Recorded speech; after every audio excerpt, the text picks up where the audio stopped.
Freedom physically refined rice bran oil cholesterol ని శుభ్రం చేసేందుకు ప్రతిరోజు వాడండి. Freedom rice bran oil. కత్తి పట్టినవాడు కత్తికే బలవుతాడు అన్న సామెత ఎంత నిజమో, హత్యలు చేసేవాడు కూడా హత్య కాబడతాడు అన్నది కూడా అదే కోవలోకొస్తుంది.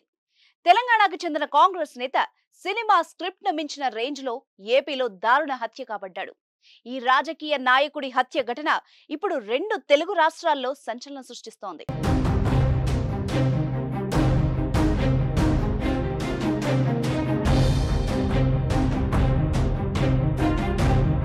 తెలంగాణ రాష్ట్రం సూర్యాపేట మండలం యల్కారానికి చెందిన వడ్డే ఎల్లయ్య మాజీ నక్సలైట్. ఉద్యమంలో పనిచేస్తున్న సమయంలో పరిచయమైన తాడూరి శ్రీకాంత్ రాజుతో స్నేహం కుదిరింది. ఇద్దరు ఒకేసారి జనజీవన స్రవంతిలో కలిశారు. స్థిరాస్తి వ్యాపారం ప్రారంభించిన ఎల్లయ్య కాంగ్రెస్ పార్టీలో చేరి అప్పుడప్పుడు ల్యాండ్ సెటిల్మెంట్లకు పాల్పడేవాడు.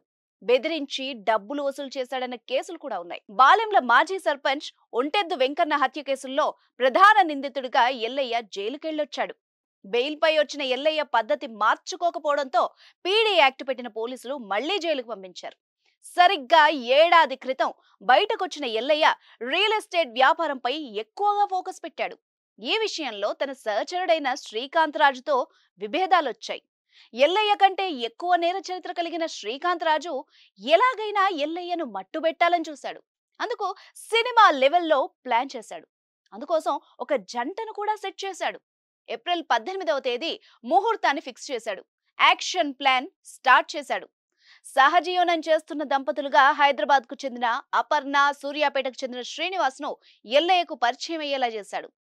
నన్ను మోసం చేసి శ్రీనివాస్ 20 లక్షలు లాక్కెళ్లాడు, ఎలాగైనా ఇప్పించాలని అపర్ణ ఎల్లయ్యను ఆశ్రయించింది. దీంతో రంగంలోకి దిగిన ఎల్లయ్య శ్రీనివాస్ ని బెదిరించి డబ్బిచ్చేలా సెట్ చేశాడు. కానీ ప్లాన్ లో భాగంగా శ్రీనివాస్ ఏపీలోని జగ్గయ్యపేటకొస్తే క్యాష్ ఇస్తానంటూ నమ్మించేశాడు. ఇక అపర్ణ ఎల్లయ్యను తీసుకుని సూర్యాపేట నుంచి జగ్గయ్యపేటకు కారులో బయలుదేరింది. వీళ్లకి కోదాడలో ఎల్లయ్య ఫ్రెండ్ అంజయ్య యాడ్ అయ్యాడు. జగ్గయ్యపేట బస్టాండ్ కు దగ్గర వీళ్లను కలిసిన శ్రీనివాస్ అపర్ణ, అంజయ్యలను ఇక్కడే ఉండమని చెప్పి ఎల్లయ్యను తీసుకుని నెల కిందటే అద్దెకు తీసుకున్న ఇంటికి తీసుకెళ్లాడు. అయితే అరగంట తర్వాత అంజయ్య పక్కనే ఉన్న అపర్ణ వాష్రూమ్ కి వెళ్ళొస్తానంటూ మాయమైంది. దీంతో ఎల్లయ్యకు ఫోన్ చేశాడు అంజయ్య. కానీ ఫోన్ స్విచ్ ఆఫ్ రావడంతో ఏదో జరుగుతుందని అనుమానించాడు. విషయం ఎల్లయ్య తమ్ముడికి చెప్పాడు. జగ్గయ్యపేట పిఎస్ లో కిడ్నాప్ కేసు నమోదైంది. ఎల్లయ్య ఆచూకీ కోసం పోలీసు బృందాలు తీవ్రంగా శ్రమిస్తూనే ఉన్నాయి. కానీ 2 వారాలు అన్ని కోణాల్లో దర్యాప్తు చేస్తున్నారు. అయితే బుధవారం అనూహ్యంగా శ్రీకాంతరాజు సూర్యాపేట తహసీల్దార్ ఎదుట లొంగిపోయాడు. ఏప్రిల్ 19వ తేదీన ఎల్లయ్యను జగ్గయ్యపేట అద్దె రూమ్ లో కొందరు అనుచరులతో కలిసి చంపేశానంటూ ఒప్పుకున్నాడు. ఎలాంటి క్లూస్ దొరకకుండా డెడ్ బాడీని, హత్యలో పాల్గొన్న వాళ్ళందరినీ, దుస్తులు, వస్తువుల్ని, ఎల్లయ్య మృతదేహాన్ని చేపలు తరలించి ఐస్ బాక్సుల్లో పెట్టి వైజాగ్ బీచ్ లో సముద్రంలో కలిపేశానని కూడా చెప్పాడు. దీంతో పోలీసులు ఎల్లయ్య డెడ్ బాడీ కోసం సముద్రంలో వెతుకుతున్నారు.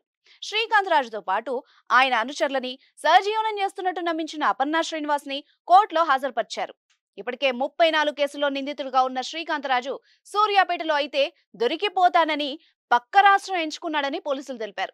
అయితే మృతుడు ఎల్లయ్యకు భార్య, 3 కూతుళ్లు ఉన్నారు. ఈ సంఘటనతో యల్కారంలో విషాద ఛాయలు అలుముకున్నాయి.